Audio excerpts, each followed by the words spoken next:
events in the first quarter of 2007. Last week, we commemorated Earth Day, and we have spent this last week in class talking about the dangers of climate change as a trigger for genocide. And all of this means that it is the perfect occasion to welcome Professor Alvarez. Dr. Alvarez comes to us from Northern Arizona University, where he's a professor in the Criminology and Criminal Justice Department. In a nutshell, Dr. Alvarez's research focuses on comparative violence, from schoolyard bullies to Nazi perpetrators. As his research tells us, their behavioral characteristics really aren't very different. He is the co-editor of a journal entitled Genocide Studies and Prevention, and he has published books on violence, the enduring problem, murder American style, and governments, citizens, and genocide. His most recent book is Genocidal Crimes. Professor Alvarez is with us today to discuss a topic of obviously growing importance: climate change and genocide. Please welcome.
I didn't even notice. I have a reputation in my house of projecting too loud too often, and so I think you were reaping the benefit of that. So anyway, as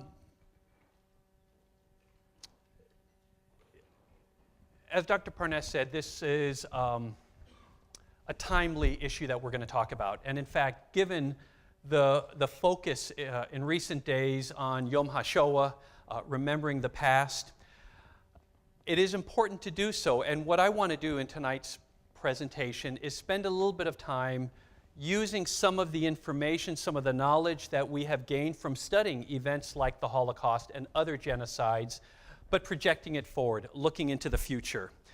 For the last few years, I have spent a fair bit of time exploring the ways in which climate change may foster the development of what we might talk about in terms of violent reactions and responses. Reactions in the sense of violence that comes out of certain emotional states, things like fear, anger, those kind of things, and violent responses. Responses in terms of more rational choices where it is seen or perhaps understood to be a means to an end. Change, as I'm sure all of us know, is stressful, both for individuals as well as communities. And as our world increasingly warms, societies all around the world must confront this new environmental reality and the consequences it will inevitably have on our political, our social, and our economic structures and institutions. Now, my latest book project has been concerned with tracing some of the ways in which these challenges and altered circumstances will heighten the risk for the development of communal and ethnic violence, war, and genocide in some ways that I hope to lay out for you here this evening.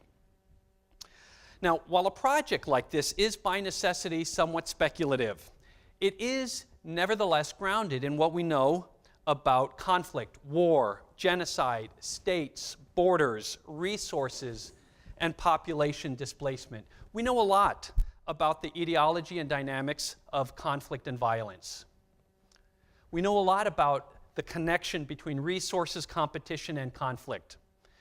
We know about the role of xenophobia, prejudice, and intolerance in facilitating violence and persecution. And we understand a lot more today about how and why genocidal ideologies and practices are developed and implemented. I think the scholarship of conflict and of genocide in particular has a lot to teach us about the ways in which states and communities may react when confronted with certain kinds of problems, crises, and threat. So every year, the evidence mounts. Global climate change is fundamentally altering the world as we know it. Science, and increasingly our own experience, is telling us that the world is changing. We see new weather patterns developing. We see increased precipitation in some regions, while other areas have longer and deeper droughts. Storm systems are increasing in frequency and severity. Sea level rise is already beginning to impact those nations with shorelines, and storm surges are increasingly threatening coastal communities with flooding. Keep in mind, this in particular is a very important issue because almost half of the people on Earth today live within 60 miles of a shoreline. These dramatic changes will fundamentally alter ecosystems around the world and test the adaptive capacity of plant and animal species everywhere. Now, much, if not most of our attention to date has focused on the impact of these alterations to the natural world, specifically on weather, on flora, on fauna. My guess is all of you have probably seen images or heard about the loss of Arctic sea ice, for example. Polar bears, right? They've become in many ways an iconic image of this new environmental reality. But I would argue we also need to understand that climate change will test the ability of human communities to cope and adjust as well. And slowly, ever so slowly, we are waking up to this reality. In July 2015, for example, the Pentagon issued a report asserting that climate change represents an urgent and growing threat to U.S. national security because it will create continuous and ongoing stresses that will challenge the ability of communities and nations to meet the needs of their populations. These challenges or these stresses will accumulate over time, leading the Pentagon to suggest that climate change poses a real threat to our national security interests. Now, to cope with these kinds of long-term challenges will require a lot of adaptation and resiliency. Those nations that are able to adjust to the altered circumstances will endure and in some cases may thrive. One of the things we know is that there will be climate change winners, but also losers. A lot depends on the social, on the economic, and the political resiliency of communities and nations. But we also know these vary a lot. Not all countries are the same. Their ability to adapt, to cope, will vary because of different geography, different resources, wealth, and the social, political, economic, and religious structures that guide our choices and our beliefs. A few examples. Large sections of the African continent, I'm a little behind, sorry. Large sections of the African continent, for example, have low resiliency and are considered to be particularly vulnerable. Much of North Africa, for example, is seen to have low resiliency and is particularly vulnerable because of environmental fragility and high levels of poverty. West Africa, on the other hand, is also considered to be at high risk, here because of endemic political corruption and pervasive ethnic conflict. Europe and the United States, on the other hand, North America, are viewed as having a greater ability to cope. Essentially, what we understand is that states with strong, stable political systems, with well-developed infrastructures, will usually have the ability to meet the needs of a changing climate, while poorer nations will face a much harder time.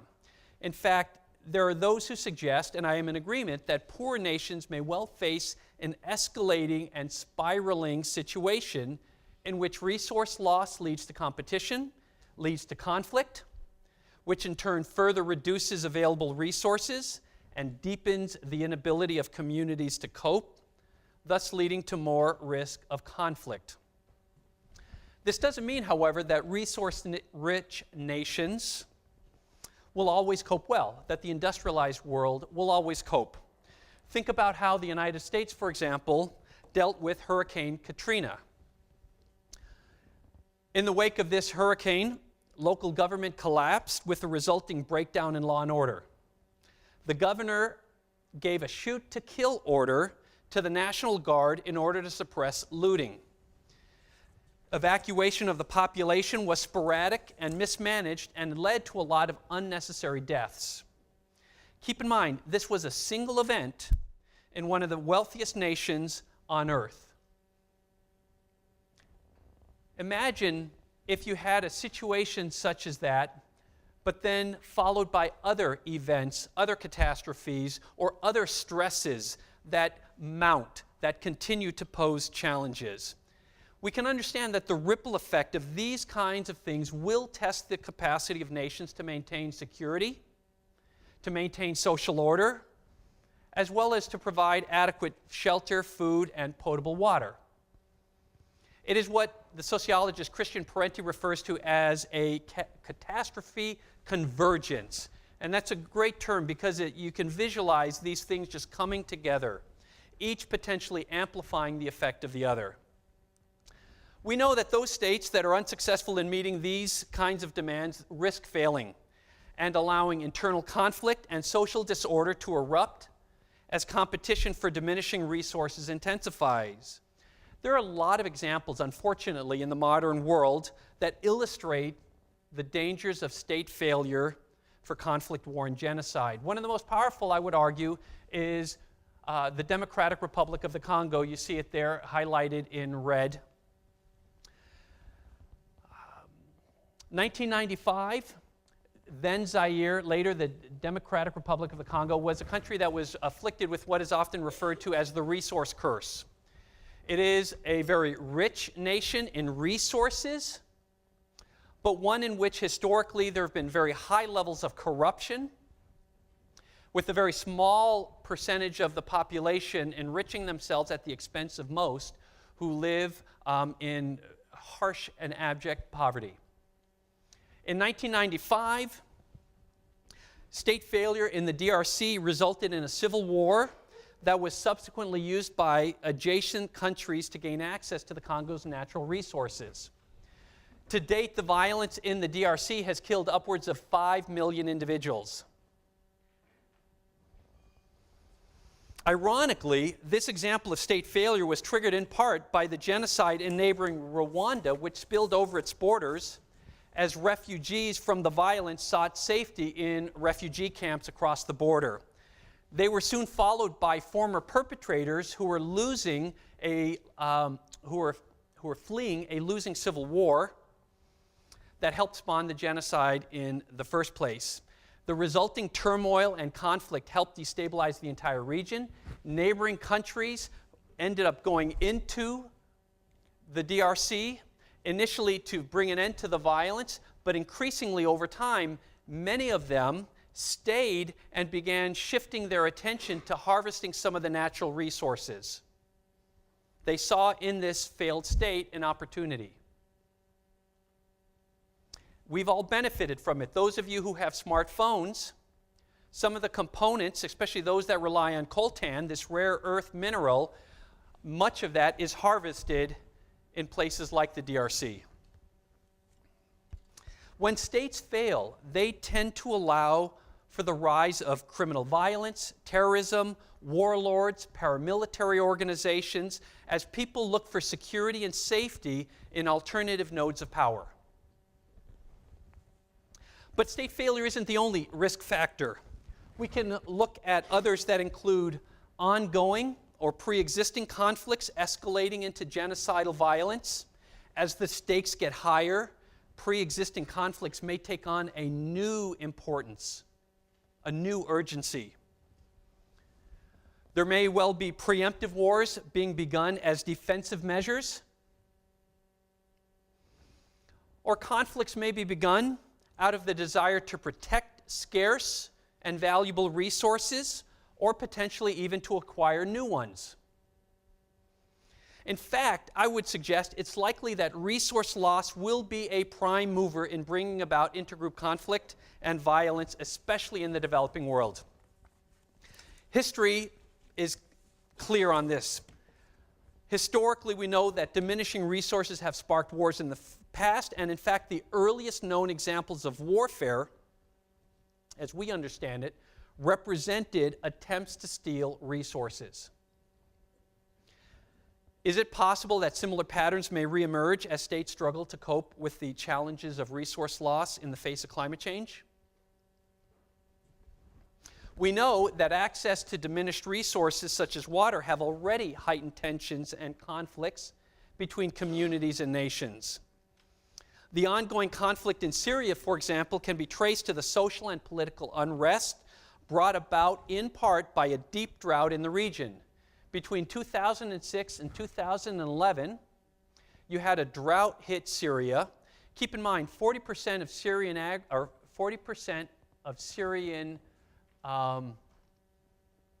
their economic system was based on agriculture. 1.5 million Syrians were displaced as small farms went under, as livestock was lost. 1.5 million individuals ended up trading rural poverty for urban poverty. And so when the Arab Spring rolled through the region, you had a lot of young individuals, especially young men in particular, who found in this movement a chance to focus their anger, their frustration, their resentment, and helped spawn a conflict that today continues. I just read, I believe it was a couple of days ago, an article about, have any of you come across the book or the movie I Dreamt of Africa? No one. Okay, maybe a few. The woman who wrote that is an environmentalist, lives in the highlands of Kenya. She was just shot and wounded. And what is increasingly a pattern where these herders dealing with the drought are increasingly trying to encroach on game preserves and other land set aside as they're trying to find forage and grazing for their herds. These aren't just abstract future issues. These are things here and now today. We can also point to the genocide in the Darfur, since resources, especially water, were at the heart of the genocide. This connection between resources and genocide is not merely hypothetical. Here in the 21st century, we have seen the first genocide that is in large part about water. North Darfur abuts the Sahara and is an arid region that is home to pastoralist tribes. They live a semi-nomadic lifestyle that tends to revolve around their livestock. They move in search of grazing. They also tend to be perceived and treated as Arabic rather than African. And given the dry conditions, these people and their herds have often been vulnerable to climate change. Now, during drier times, the Sahara moves south and encroaches on what are already fragile grazing lands. During wetter periods, the sands recede again.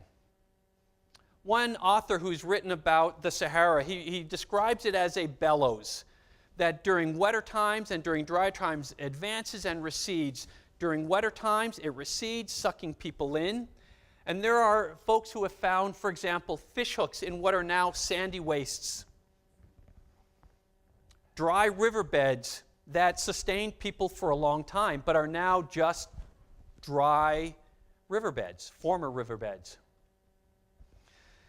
South Darfur, on the other hand, tends to be much more hospitable, which is why during times of drought, there have often been large-scale migrations of people from North Darfur to South Darfur.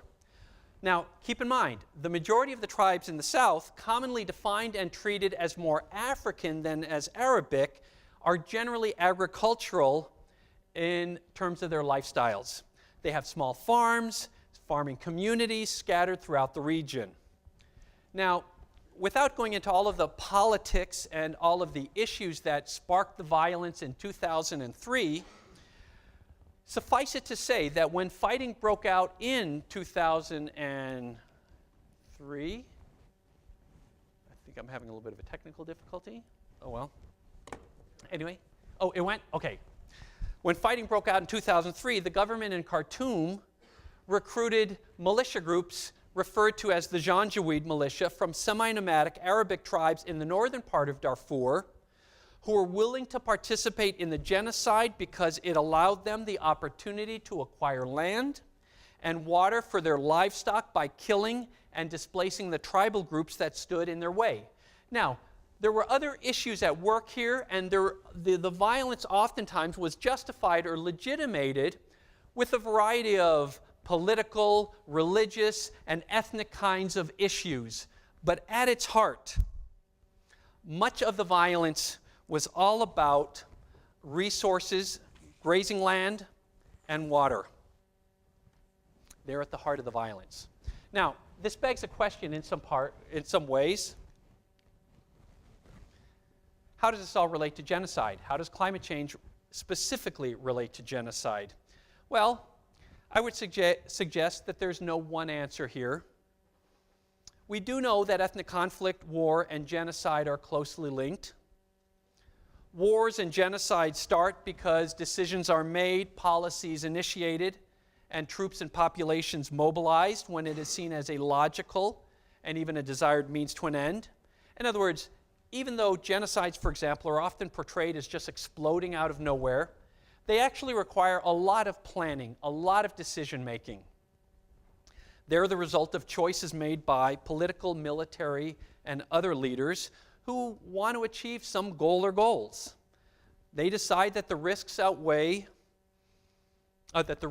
outweighed by the possible benefits.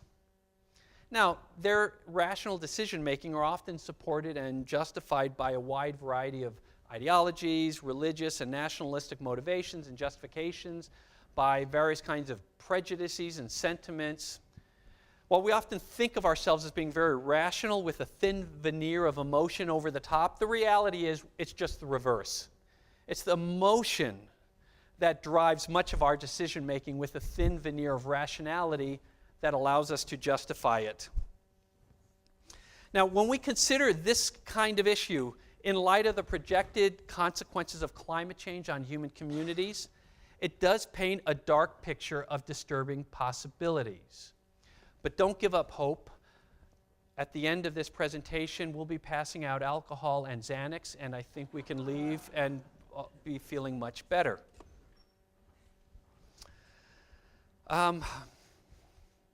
There is room for hope, as I hope to explain towards the end of this. I feel like, I'm not sure if any of you are familiar with Leonard Cohen, who talks about being the grocer of despair, right? Or talked about it. Yeah, that's how I feel sometimes, selling despair to you. The study of history does teach us that wars and other forms of collective violence and conflict have often revolved around resources, as I've just talked about, territory, power, nationalism, intolerance, and fear. And it is those kind of wars that sometimes morph into genocide. And there are certain kinds of wars in particular. If we look in the modern era, for example, we find that international warfare has declined dramatically, but we have seen a proliferation of smaller civil wars. And it is precisely those kind of conflicts that can sometimes radicalize, can sometimes change,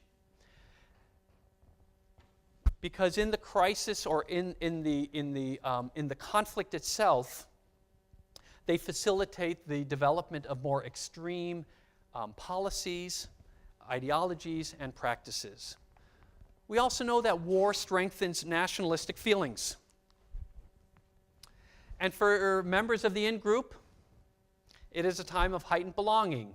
When your group is attacked, it brings you together with those of you who are also part of your community. And this natural human tendency is what allows communities to come together during difficult times, to more successfully wage war, but it also increases the risks for populations who, quote unquote, don't belong. or who are easily defined as being outsiders or enemies. And targeting enemies for elimination is the essence of genocide. Engaged in fighting a war, a state can relatively easily define an outsider or minority population group as the enemy and present the persecution and elimination of members of that group as a necessary, as an important, as a civic service for the nation. Now, this kind of process is easiest in locations where a history of previous and pre-existing prejudices are already present. In these kinds of settings, old antagonisms can be exploited. Pre-existing prejudice can provide a deep well or reservoir of hostility that can be exploited when needed. Dr. Parnes talked about the rise of anti-Semitism in recent years, and this is something that's been noted by a number of organizations. The way I often think about it is in regards to, and this may show you my weird thinking processes, but where I live in the Southwest, especially in Flagstaff, Arizona, we live in the middle of the largest ponderosa pine forest in the world. And forest fire out there is a constant threat. And I have friends who work on some of these fire lines, and what they tell me is that one of the biggest dangers is of these fires going underground. Essentially, as they fight the fires, they get the open flames. They're able to get rid of those. But what sometimes happens is that it moves underground and stays underground and just smolders there. And they think they've got it licked. They think they've got the fire completely taken care of. But given the right circumstances, dry weather, windy weather, those embers, that smoldering material underground can burst back into flame again. And when I think about that, that's how I envision in some ways things like anti-Semitism and other forms of prejudice. That you think you've eradicated it or eliminated it, but given the right kind of social and political circumstances, those pre-existing ideas and prejudices and xenophobia can be resurrected to serve contemporary needs and ends. Think about how such kinds of processes may play out in a nation that is struggling to cope with the demands imposed by a changing climate and confronting violent conflict around resources or around refugee populations. In that kind of scenario, I think it's relatively easy to understand how violent conflict may develop and may over time radicalize and evolve into programs of expulsion and extermination. We know that during troubled times, punitive attitudes and opinions tend to develop, to grow, and to harden. There's a great deal of criminological research that shows that when people are anxious, when people are scared, when times are difficult, that they are much more supportive of punitive kinds of policies and practices. They get less tolerant. They get more intolerant. Uncertainty and fear breed intolerance and hostility, especially against those perceived as outsiders, especially if they're perceived as unfairly benefiting from a society. We see these kind of processes most clearly when we examine the issue of population migration and population displacement. In many parts of the world, including the US, we're already seeing a backlash against those who are leaving their countries in search of safety and economic opportunity. Beginning in the 1990s, the US experienced a surge in illegal immigration that continued into the early 2000s. Interestingly enough, climate seems to have been an underlying driver for many of those attempting the crossing from Mexico and Central America, where drought was hitting particularly hard. Now, beginning in 2008, the rate of attempted crossings dropped sharply, but unfortunately, the fear and the rhetoric around the issue did not similarly decrease. In the United States, concerns about immigration were low until around September 11, 2001. And after that day, fears of terrorists entering the country through a border that was defined or perceived by many as being porous added a new urgency to people's concerns. Fuel to the fire was added by the violence endured by Mexico in its war against the drug cartels that began in 2006. Extensive coverage of the violence by news media ensured that American viewers were exposed to countless stories about abductions, assassinations, mass murders, beheadings, and similar outrages that characterized the violence. In 2008, the Great Recession further accelerated an attitudinal shift against immigrants, due in part to the economic insecurity experienced by a lot of people, but I would also, in part also, because of a deep unease on the part of some who fear and in some cases resent the changing demographic composition of this nation. Tougher economic times typically increase harmful attitudes, hate crimes, and other forms of violence targeting minority populations. Similar things are happening in Europe. In response to the wave of migrations beginning in 2015, Europe has also experienced a deep backlash against immigrants. If we look at Germany, for example, we find that they've had a hard time absorbing and coping with a very large inflow into their communities. Language, religion, cultural differences have all served to compound some of those challenges. Now, the situation took a dramatic turn for the worse on New Year's Eve in 2015, when in a number of German cities, women were sexually assaulted by groups of young men, up to 2,000 assailants by one count, many of whom were perceived to be recent arrivals. One police report, German police report, for example, suggested that more than 1,200 women were victimized in the assaults, and it included unwanted sexual contact, groping, robbery, as well as rape. The president of the German Federal Crime Police suggested that there's a connection, quote, there's a connection between the emergence of this phenomenon and the rapid migration of 2015. Now, Germany today is far more diverse than it was when I was growing up there in the 1960s and 70s. Yet this increased diversity has not been embraced by all Germans. Deep and enduring undercurrents of suspicion and intolerance remain. One recent survey found that most immigrants, even those who've been there for many years, remain poorly integrated and often face widespread racism and discrimination. So it shouldn't be a complete surprise that with the large and rapid influx into Germany, those pre-existing tensions would come to a head. For many Germans, the news of the New Year's Eve assaults provoked a widespread sense of outrage and anti-foreigner sentiment, especially since the reporting often emphasized the Arab or North African descent of the perpetrators. The image of white women being victimized by dark-skinned foreign men served to really inflame anti-immigrant sentiment. Now, what's ironic is that Western European nations have often championed progressive policies and attitudes in regards to human rights and towards refugee populations. Moreover, since the 1990s, Europe had been moving towards the removal of borders and walls internally. But what we now have is a situation in which the external borders to Europe are perceived to be the most dangerous in the world.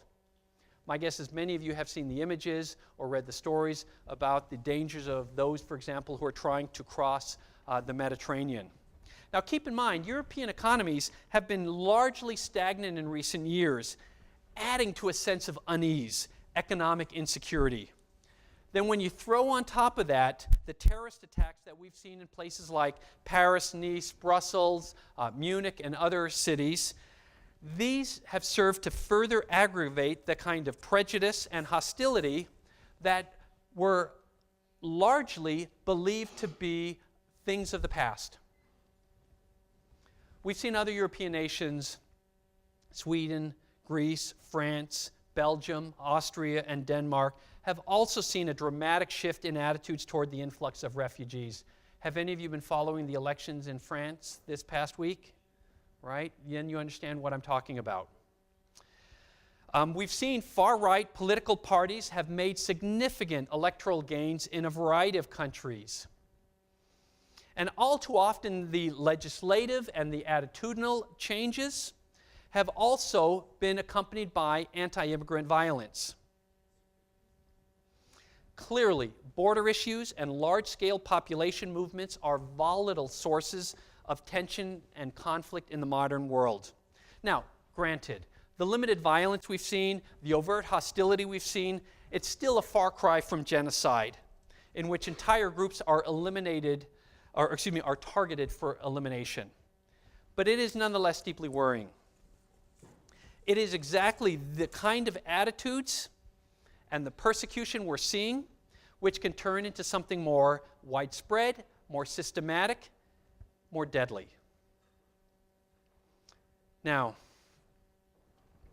one of the things that we do know is that climate change is expected to dramatically accelerate the issue of forced displacement and increase dramatically the number of refugees. Now, history is full of examples of population displacement, of migration, all around the world. But what is unprecedented, however, is the scale and scope of the expected displacement. During the 1990s, as this shows, estimates suggest that somewhere around 25 million people were displaced because of drought, disaster, various kinds of environmental issues.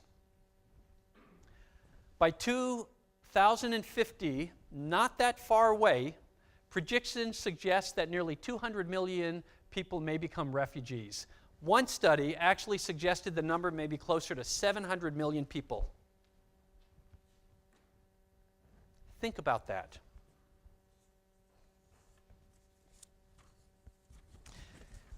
We can compare it to, for example, the largest single displacement of people in the modern era occurred in Europe after the Second World War. You had this massive conflagration, years of fighting, of destruction, of bombing, and of genocide. It involved anywhere from 40 to 66 million people being displaced after the war. That considerable movement of people, spawned by war, by genocide, by deportations, by forced labor, death, and destruction, led to years of subsequent social unrest, tremendous amounts of violence, civil war, and revolution. We often think Second World War ended, it's all great. But what we don't understand is that throughout Europe, the violence often continued for many, many years. And it was spawned in part by this massive movement of people. Yet those numbers will be dwarfed by the size of the population dislocation expected to occur as a consequence of climate change. Think about what that means, these numbers. They're not just numbers. These represent human beings who will be forced to flee because of conflict or various kinds of environmental problems. In practical terms, we also can project that the poorest nations will generally be those least able to adapt and cope, since they possess the fewest resources. Large segments of the developing world, mired in widespread poverty, largely dependent on agriculture, prone to political corruption and violent conflict, are the most vulnerable to these kinds of climate shocks. It's highly likely that their populations will represent the majority of those displaced, given that migration will be one of the few options available. It is, in truth, a terrible irony of the global landscape that those who are least responsible for climate change will be most affected by it. At times, people will be forced from their homes by natural disasters such as tornadoes, cyclones, hurricanes, and other extreme weather events. This is often referred to as distress, forced, or survival migration. Other times, the causes for population shifts will arrive more gradually in the form of chronic problems that will just get worse slowly over time. Less reliable monsoon rains impacting agriculture. Drought, for example. Keep in mind, by the way, agriculture is the source of survival for about 85% of rural people, and in some locations, such as much of Africa, over 80% of the population is rural, 90% of whom are subsistence level farmers. Other examples, we can think of, for example, Bangladesh. Bangladesh is expected to experience both temporary flooding from storm surges and permanent loss of land from sea level rise. Essentially, Bangladesh is a very low river delta. By the way, 22 of the 32 largest cities on Earth are either in estuaries or river deltas and will be particularly susceptible to flooding. Just wanted to throw that out there. Where will they go? Inland? India is already building a wall. There have already been clashes, especially around water and especially around refugee populations. One of the things that India is doing, and this is, again, one of these other ironies, Bangladesh is already suffering from storm surges and flooding, but also drought, because many of the rivers that sustain agriculture in Bangladesh are increasingly being dammed by their Indian neighbors for their own water needs. This is what I've meant when I've talked about these issues compounding and building and amplifying each other. Another source of population displacement will be wars and genocide. I feel like it's like I should be saying, and wait, it gets better.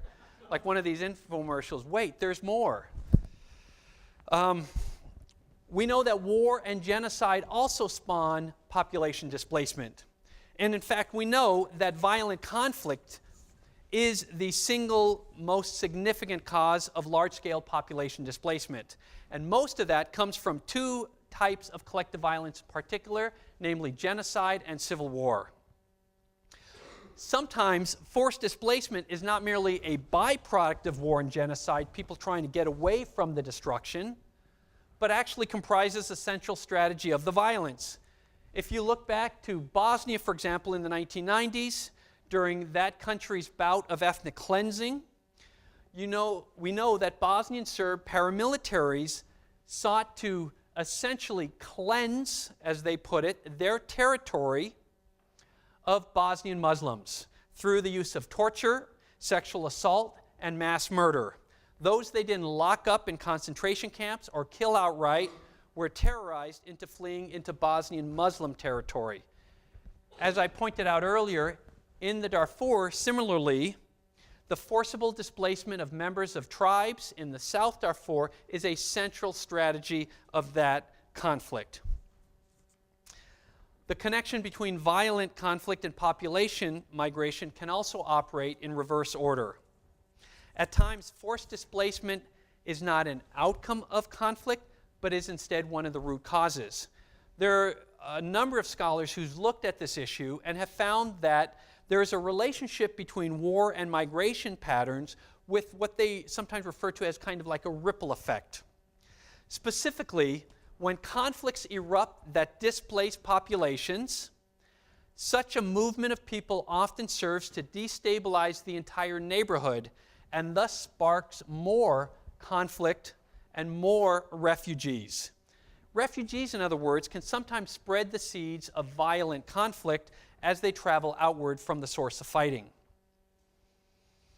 Immigrant groups can become a focal point around which hostility can develop, especially if these new arrivals are seen as being visibly different or are portrayed as representing some sort of danger, or perhaps of taking advantage or using desperately needed resources. Popular sentiment, popular anger can easily coalesce against groups defined as being different or as somehow representing a threat. We know that in the past, politicians and demagogues have often exploited the pent-up fear, anger, and prejudice that surfaces during troubled and threatened times. Sometimes they do so to retain power, sometimes to scapegoat groups in order to divert attention away from failed policies, provide easily understood answers that resonate emotionally, or as a pretext to act on pre-existing stereotypes. Scapegoating is a powerful tool. We want answers. When we're scared, when we don't understand why times are tough for us, why my job is insecure, or why we are struggling, I may not understand impersonal economic forces, but when there's a group that I can point to and say they're the ones responsible, especially if it builds upon pre-existing tropes, that's something that can be used. And that's what we've seen in the past. Just as Hitler and the Nazis scapegoated the Jews for Germany's defeat in the First World War, the subsequent collapse of the German economy during the Great Depression, so too others may blame vulnerable groups for the problems of a particular place and time. And as we've talked about, intolerance and prejudice have very long lifespans and are relatively easily resurrected during difficult times.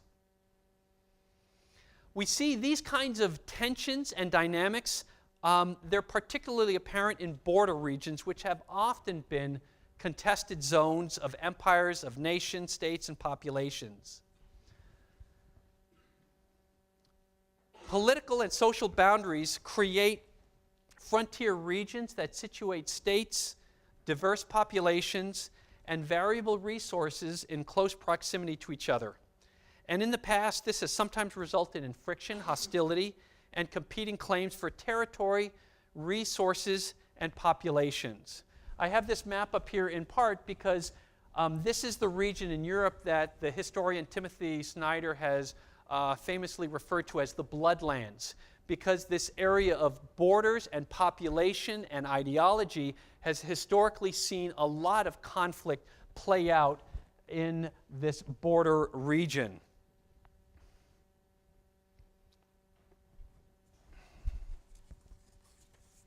We know that border regions are also sometimes influenced by the social geography of movements and ideologies that imagine a nation or a region free of the physical presence of some population.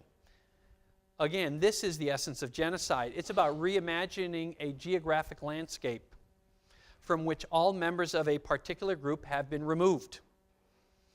Border regions are usually perceived as particularly dangerous sources of racial or ethnic degeneration or pollution. And even though we often see them as being static, as being unchanging, borders are often fairly fluid. They often shift over time. But the historic claims to land and people are not necessarily forgotten. And as states confront the challenges of coping with climate change, as they eye the resources of neighboring countries, the solutions they envision may well be informed by ideas of historic territorial loss and injustice. Political leaders, in other words, may be influenced not just by the need to acquire vital resources, but can justify it in terms of reclaiming lost territory. Now, a few years ago, I was actually invited to speak up in Lithuania on border issues, and one of the things that I raised was this very issue about these kinds of tensions and issues of spheres of interest and of resources, and I suggested a good example of this would be Russia and the Ukraine.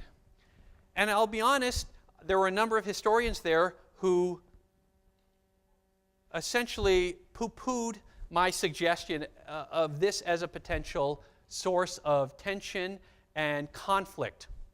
And yet here we are just a few years later, and Russia is fully invested in the Crimea and in the eastern half of the Ukraine. The Ukraine historically has been seen and defined by Russia as being within its sphere of interest, as necessary for its national security.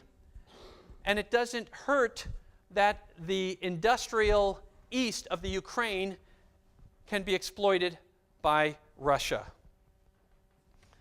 Border issues can certainly play out in very dangerous and violent ways. Now, I don't want to leave you in despair When my publisher and I were talking about, we were trying to brainstorm titles for this book that is around these kind of issues, and we were just struggling to come up with something. And at one point I made the joke, I said, why don't we just call it We're Screwed? And we both laughed, but then there was this uncomfortable silence for a minute, and then we went on. I don't believe that. I don't think that we are totally without hope. I think one of the things we have to understand is that in many ways, this presentation and the work I'm doing has been an exercise in examining potential outcomes and worst-case scenarios.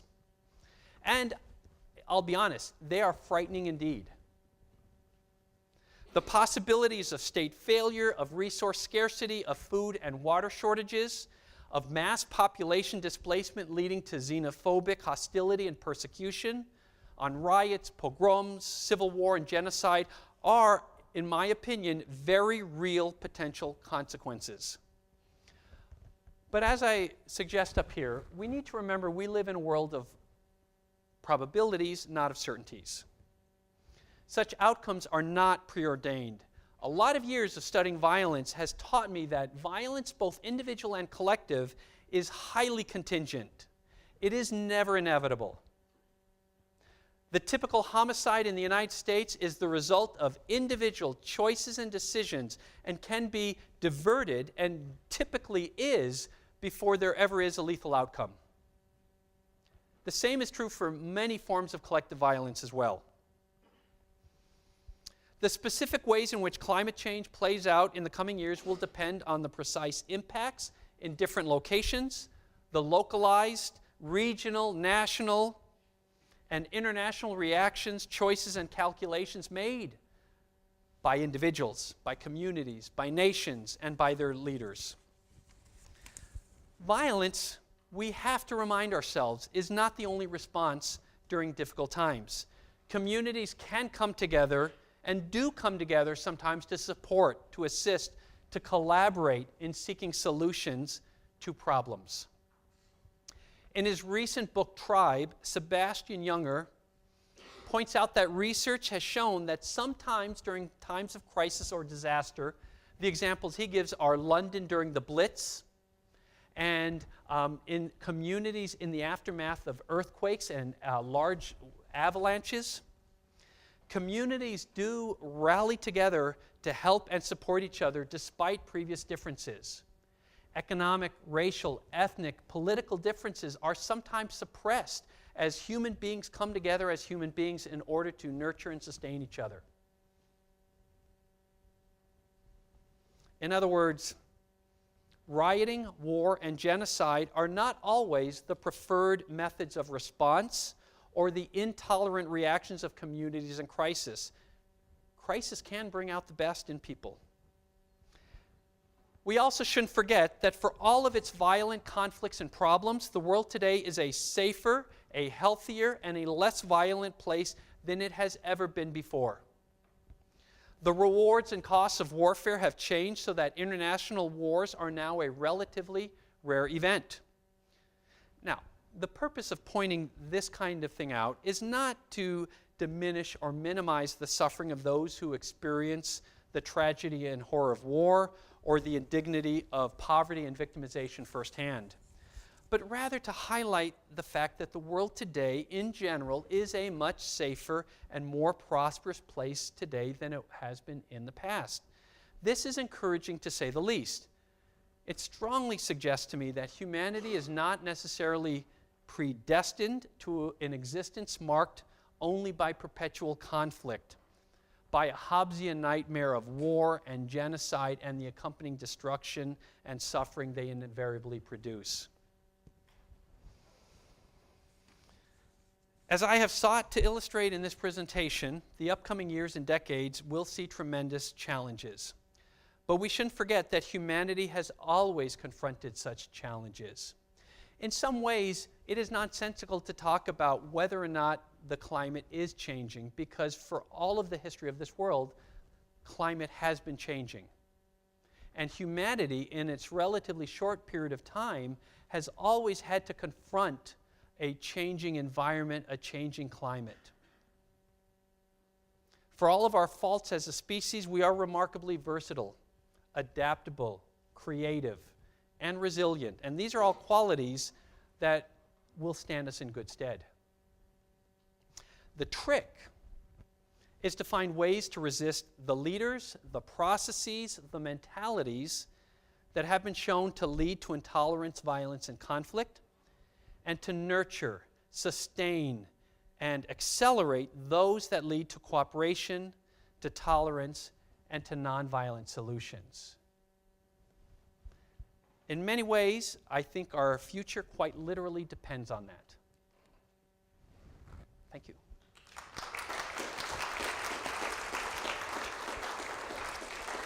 So I'll give you a moment to digest in stunned silence some of what we've been talking about. I realize it's a lot, but I want to throw this open for comments or questions. I enjoyed the lecture so much. I want to know, are any of the books you've written pretty much close to what you spoke about tonight? So much of the material I spoke about in this presentation, thank you for that, I'll pass on a few dollars later, is actually coming out in a book that should be published in a couple of months. The title we did ultimately settle on, and we went back and forth. I thought Storm Warnings would be a great title, but my editor took a look and found that there are a bunch of books that have that title. I then suggested Stormfront, like a storm front, but then I found out that's actually the publication of a white supremacist group, so I thought, yeah, that's probably not the best one. What we decided on was Unstable Ground, Climate Change, Conflict, and Genocide. And that's coming out in the next 3 months or so through Rowman and Littlefield. Now, are you the author or an editor with a collection of essays, or are you the author? I'm the author. Yeah. Thanks for that plug. Anyway, yes? Yeah, I actually, maybe I have two separate questions here. I guess if I could say the book. The first one I'm wondering, with the changes of climate change, we're also seeing an increase of different kinds of diseases being spread, or different kinds of pests Sure. sticking to the potatoes or whatever Right. crops that allow increased chances of famine. And I'm wondering what the dangers of both of those components, and whether that will increase conservatism as far as immigration or control. So you raise a great point. One of the difficulties in putting together a presentation like this is there's so much material. What do I include? What do I not include?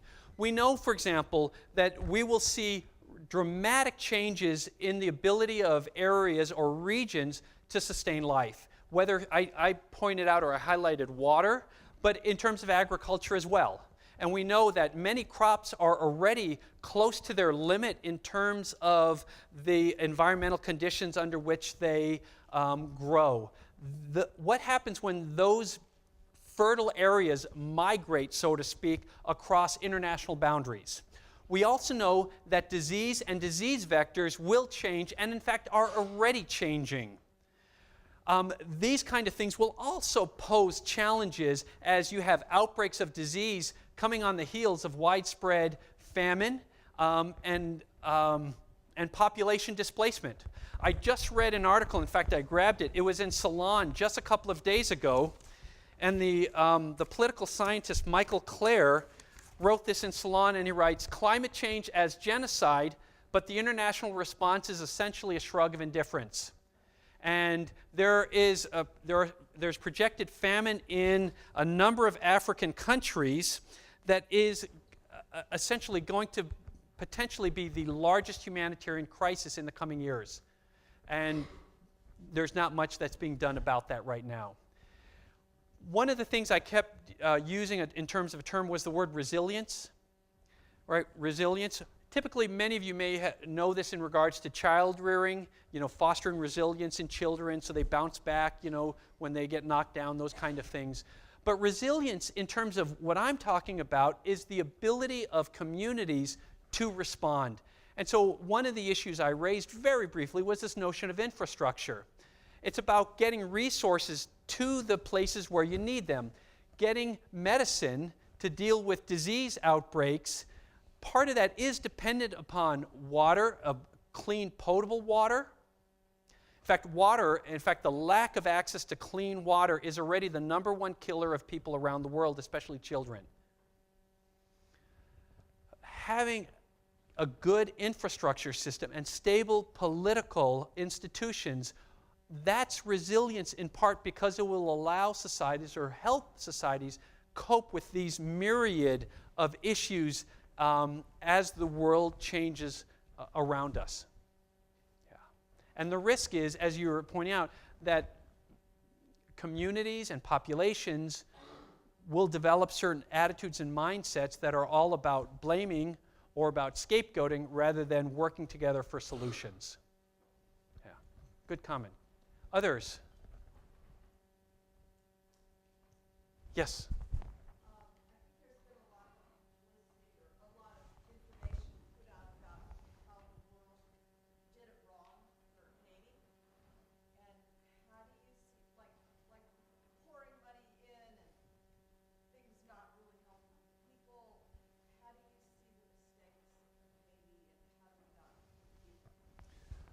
Oh boy, that's opening up a whole bunch of issues. And I actually, to be honest, I don't know that much about Haiti. But what I do know in regards to this issue, there are those who suggest there are some fixes to this. And by the way, I'm not a climate change scientist. I'm not trying to come up with geoengineering solutions, creating carbon sinks and technological solutions to reversing or halting climate change gases or reversing the processes. In fact, I would argue much of that, the horse is already out of the barn. In fact, the changes we're seeing now are because of things we've done years and years ago where we haven't even begun to feel what we're doing today. I also think we cannot engineer our way out of this unless we change our mindsets and attitudes in terms of our use of resources, our lifestyles, and we're slowly beginning to do this in terms of creating more sustainable lifestyles. We're beginning this conversation. Anyway, to get to your issue, but what I hear people talk about in terms of solutions sometimes is, well, what we need to do then is spread democracy. And we have a recent history of spreading democracy. And it's the idea that democratic societies, because of popular participation and a greater rule of law and legitimacy, this is the way we can help nations cope with some of these changes. Actually, I would argue that's not the solution. In fact, in many ways, there's a lot of evidence that shows that certain kinds of democracies are actually particularly prone to certain kinds of violence, such as genocide and ethnic cleansing. I'm thinking of, for example, Michael Mann's work on this issue. We also know that there's research out there that shows electoral processes actually often contribute to violence in different countries, especially where national identity is oftentimes rooted in ethnic identity as well.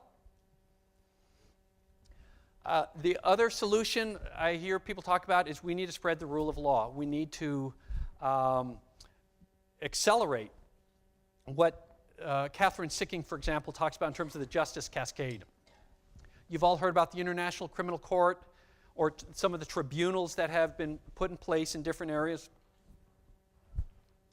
Well, I think some of this, the spread of international justice is important and that it does good. Again, that's not a solution to this issue. I don't see it as being strong enough or effective enough, especially by itself. In regards to Haiti and international aid and development, what we have seen is that oftentimes that comes with its own set of problems. It tends to create sometimes problems with corruption. It also, historically in some places, has actually facilitated certain kinds of predatory violence. There have been a number of things that have come out recently about UN peacekeeping forces in some countries and their connection with sexual violence. I also think in some ways part of the reason why we are in this position in the first place is that is because of certain kinds of colonial practices and policies historically, and the exploitation of resources in other places. And in some ways, going in, does it replicate certain kinds of neo-colonial attitudes that may not be well received by the recipients? Yeah.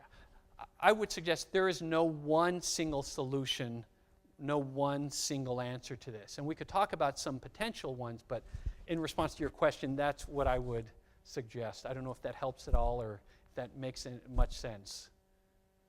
Okay, thank you. Yes? Kind of piggybacks off that question. So what are you and your colleagues in this field, what would you call your field? Anyway, so what are you guys well, doing to reach out to the power brokers or the grassroots activists? Because if you can identify and know what are the hotspots, what are the trouble right. in the world, what are you doing to communicate to the leadership in those countries in those areas to what some of the solutions you offer to foster resilience or offer creative solutions? Right. Without, of course, being colonial in your No, I understand. That's a fair question. What are we doing actually to make a difference? Yeah. Right. That is, I would argue, that is the perpetual problem with scholars and academics. How do you get policymakers to make decisions, to make choices based on empirical data, on what the research shows, rather than on preconceived notions or ideologies or political partisanship, right? And this is a perennial issue. I can tell you, I have been in venues, I've been invited to speak in the past where I've spoken to policymakers from different governments. I was in Sweden a number of years ago when their government hosted essentially an international convention on genocide. I've been here in the United States, in DC and in other places, speaking to civil servants, to intelligence agencies and organizations, and so forth, on different issues such as mass atrocity response, the Albright-Cohen report, the responsibility to protect, these kind of things. And I will tell you that my ideas and the ideas of many of their scholars were not always well received. I remember one talk in particular where we critiqued a policy that was being proposed. And most of the folks there worked for the State Department or for a couple of different intelligence agencies. We had a break. After the break, most of the audience was gone.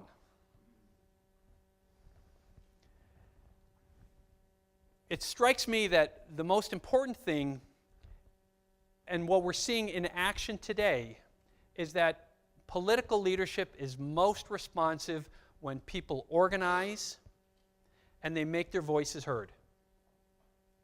And I would argue education, mobilization, people coming together and putting pressure on their leaders, and not just here in the United States, but everywhere, to make better decisions.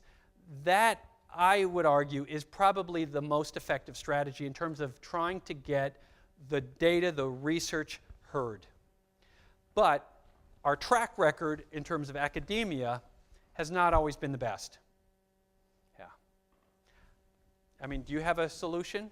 I would love to hear it. Well, I like what you said at the end about reaching out to the grassroots community and getting them to mobilize. Right, and we've Strategies for that, we'll have better results. yeah, because the kinds of venues where academics speak or write typically are not ones that policymakers necessarily rely upon. Yeah. Yeah. You had your hand up and then down here.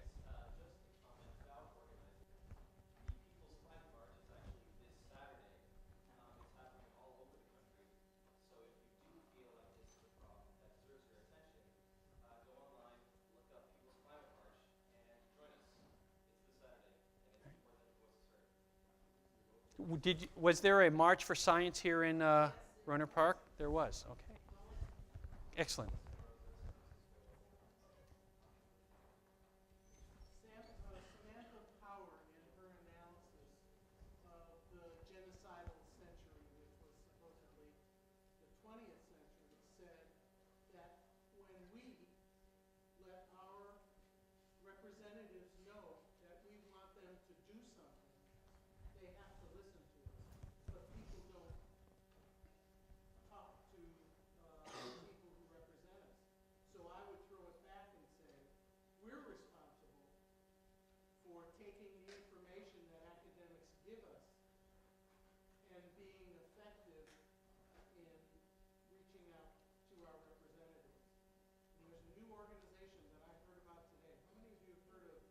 Indivisible.com. Look it up. They're really a progressive group. Because they're not going to let the people who represent us, even though we're very lucky and have representatives who seem to do the people's will, unless we raise our voices, nothing's going to happen. And that is in part what the definition of a functioning democracy is about, popular participation. And that's something that for a while now in this country we've not seen very much. Have any of you followed the election in Holland recently? Did anyone remember what the turnout was for their vote? It was over 80%. Does anyone know what it was for the last election here in the United States? I thought it was, much less. Right. Yeah. That's telling. Yes. I've been following the conversation in this room as I was reflecting on my way coming down here. Now I find out we get it. Oh, wow. So it's kind of sporadic in the last 10 years. So I kind of understand the rules of the game, and I understand the rules of academia. Thou shalt not stray too far from thy specialty, or else forsake your credibility. So I understand where you're coming from, and there are 2 points that I especially appreciate about what you said. One of them was the discovery that for the most part we don't make decisions on a rational basis. And obviously this is not the place. I would love to hear an expansion on that. The other part that I appreciate is the connection that you make between climate change and resources. That the way climate change causes trouble ultimately is the effect that it has on resources. And once you look at the resource picture, and you just mentioned Michael Clare, I think one of his most recent titled book-wise is The Fight for What's Left. Yeah. Yeah. And what that points to, from my point of view, I've been following pieces of this conversation for 40 years. I got college credit for the beginnings of the climate change conversation 40 years ago. So to me, there's nothing new. Right. But what's, and then there's another connection that comes to mind. Somebody mentioned education. In the last week or so, I tried to find a connection. Does anybody at Sonoma State know anything about the Postcard Institute at Santa Rosa? I couldn't find any connection on the internet. And as far as I can tell, the Postcard Institute is one of the best resources on this subject. It's only a few clicks away on the computer, and it's a 15-minute ride. Hmm. And what they do, just from the name, the Post-Carbon Institute, looks at the whole issue of the transition from the carbon age to whatever comes next. Right. And one of the things they like to point out is that one of the most important conversations next to climate change that we're not having is the issue of, is it reasonable to assume that that economic growth can continue forever? There's a very substantial literature on the subject. Michael Clare is part of that. The Post-Carbon Institute is part of it. And if there's a way out, that needs to be part of the conversation, especially in the area of education. Wow. Great comments. Great comments. Let me just, though, limit my response to the first part in terms of this idea of rationality, because this is one of the things that was a huge surprise for me. And I always thought when I was a young graduate student and then a young faculty member that you could just present information to people and people would assess it rationally. They would reasonable, and you could use facts to persuade people. And the older I get, the more I realize how naive I was. And in fact, there's a huge body of research that is showing this, that I used to think we're all kind of like, this is a name most of the young people here might not get, Spock. Vulcan, live long and prosper. That's mostly how we were. You try to be rational, you try to be, but the reality is, whereas we think we are mostly being rational when we're looking at issues, when we are trying to make decisions, we're engaged in critical thinking. We think we're mostly rational, and there's a little bit of emotional, our desires, our fears, our anxieties, they shape it a little bit.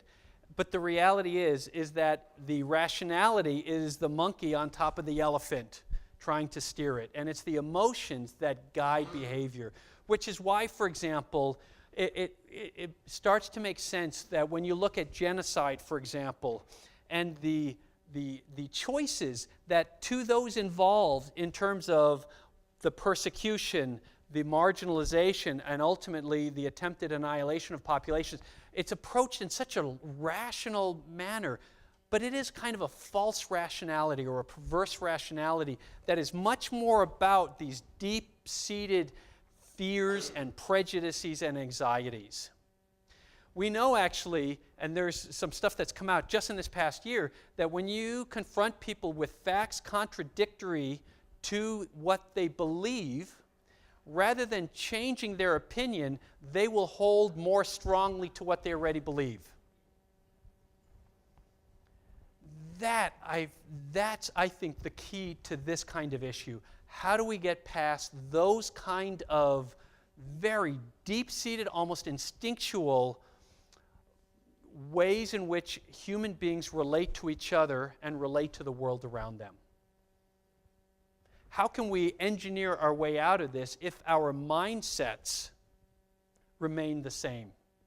If our mentality about how we relate to the world, how we relate to other people, if we don't change those, I don't see a technological fix to this at all. Unfortunately, it feels to me like we're going in the other direction.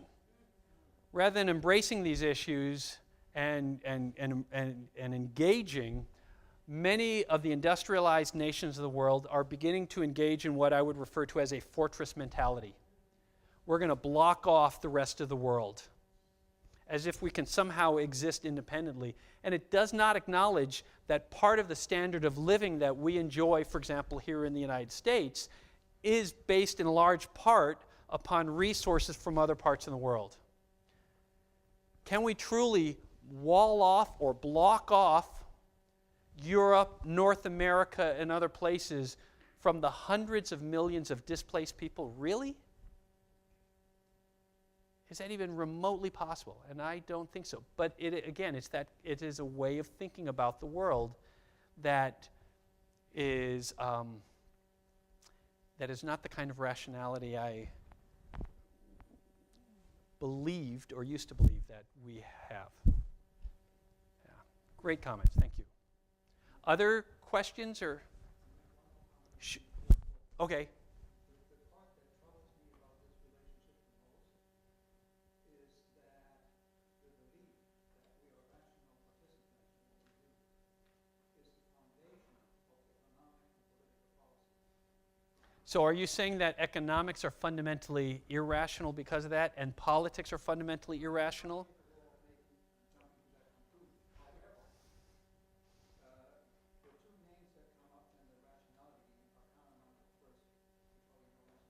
I'm familiar a little bit, yep. What their work has done, it has created a whole new branch of economics called behavioral economics. However, the belief that policies are based on is still the old Right. economic Sure. theories, which once you dig into it, are very insane. And that's a problem. Yes, absolutely. I'm in absolute agreement. You had your hand up over here? Yeah? No? Okay, sorry. Other questions?